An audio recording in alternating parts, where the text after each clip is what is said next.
Hello and welcome to Keith's channel. Today I will talk about the Hong Kong security law that China is proposing to insert into Hong Kong's basic law, their mini constitution.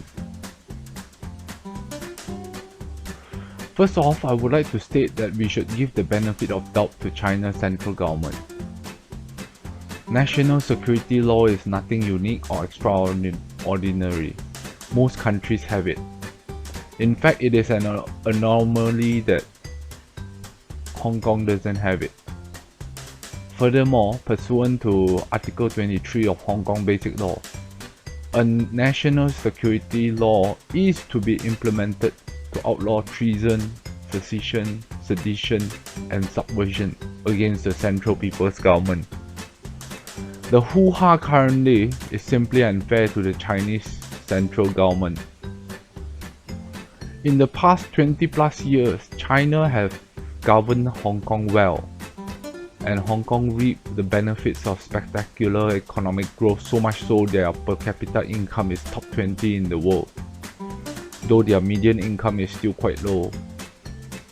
This means that most Hong Kong people are not rich, simply the top reaps the most benefits for this spectacular economic growth. Housing prices are unaffordable for most, which consign them to a lifetime of paying rent. It is against this backdrop of bad economic outlook for most working Hong Kongers that bitterness against the Chinese central government arose. Let's be clear, China has taken a hands-off approach to Hong Kong since the handover. There are hysterical reactions by pro-democracy groups that this law will be used to silence critics of the China central government. I ask you, do you truly believe if China wants to silence someone in Hong Kong, they can't get it done? China simply wants a proper deterrence to quell some of the more extremist elements in Hong Kong, who advocate independence and outright support Western imperialism. This against a backdrop of prosperity in Hong Kong, even though it's a very small minority.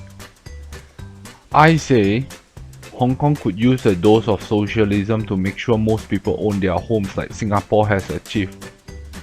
Lee Kuan Yew may be a die-hard anti-communist conservative, but at heart he is a socialist by ensuring housing for everyone, even if it is just because he wants to instill loyalty to the new nation.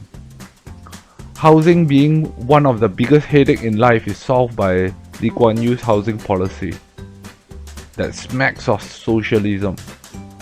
Let's put it this way, the China central government really care for Hong Kong economic prosperity. Not because China loves Hong Kong people in person, but because of face and pride issue. China simply cannot be seen to let Hong Kong fail. This issue is of similar importance in face and pride terms as being anti-Taiwan independence. So Hong Kongers have nothing to be afraid of. Crazy talks of doom for Hong Kong and the so-called willingness to die with China is simply nonsense. Hong Kongers care for the economic well-being, period. The youngsters today who turn violent simply see no economic future for them under this oligarchic system controlled by Hong Kong elites, who are close to Hong Kong tycoons. If anyone is bullying the Hong Kongers, it's the Hong Kong elite tycoons. China simply wants to prevent such elements from mutating to being anti-China. The fall of Soviet Union has proven once and for all that all humans are by nature selfish. China realizes this and have gone overtly capitalistic in all but name. Socialism with Chinese characteristics is essentially capitalism with a heart. This means no one left behind and a future everyone can look forward to. These Hong Kong people keep labeling the CCP as communist, but the reality is the CCP is only communist in name. The CCP are socialists that cares for their people's economic prosperity. While certainly some factions are truly altruistic and want their people happy, the truth is, the CCP cares for the people's prosperity because that is the raison d'etre for their authority. The racist extremists in Hong Kong and China keep trying to stereotype these two same race people into two distinct groups, when actually race does not exist based on science. Only racism exists, of which there is plenty in Hong Kong and China, since Chinese are very conservative people. Which is why I say once again, give the benefit of doubt to the China central government. They will use the law in good faith. I expect no more than a handful of people being subject to this law. Those outright independence activists and foreign lackeys. In fact, I believe first few years, they probably won't be using this law. In conclusion, give China a chance. I say China and not the CCP because at the end of the day I believe in a united China that is prosperous and democratic. The CCP will change over time. More and more elections are being held within the CCP every year.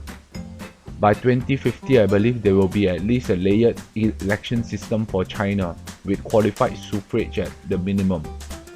Let's not forget Xi Jinping won the most votes from the CCP delegates during their convention to elect their president, compared to Li Keqiang. This voting is a start. There will be more and more voting as time goes on. China will be closer to Hong Kong system. Capitalistic, suffrage, and rule of law. I sincerely believe in this. So anyway, that's it and thanks for watching. If you like what you see, please click subscribe. By the way, I believe Xi Jinping won't stay longer than 10 years as president in spite of changing the constitution. China today can no longer tolerate a dictator and will see a peaceful handover of power to a new generation every 10 years, as shown by Deng Xiaoping. Thank you and goodbye.